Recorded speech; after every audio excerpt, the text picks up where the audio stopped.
اور ابھی آپ کو اہم خبر سے آگاہ کریں گے۔ صدر آصف علی زرداری سے chairman joint chiefs of staff committee کی ملاقات ہوئی ہے۔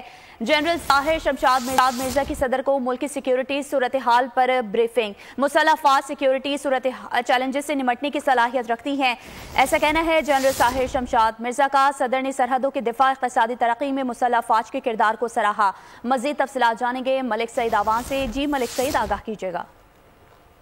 Asif Ali chairman joint chief of staff committee general Tahir Shamshad Mirza کی ملاقات ہوئی ہے۔ جنرل طاہر شمشاد مرزا کی جانب سے صدر مملکت پاکستان کا عہدہ سنبھالنے پر مبارکباد کی۔ Chairman joint chief of staff committee نے صدر جو ہے وہ ملکی سیکورٹی صورتحال کی آپریشنل تیاریوں کے بارے میں بھی بتایا کہ مسلح افواج اندرونی اور بیرونی سیکورٹی چیلنجز سے مؤثر انداز میں نمٹنے کی صلاحیت رکھتی ہے۔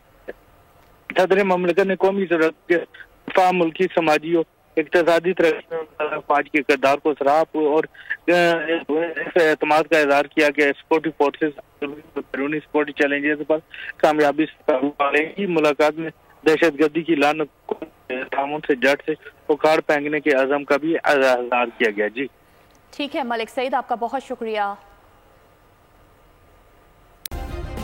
سبسکرائب کریں اور بیل دبائیں تاکہ کوئی خبر رہ نہ جائے۔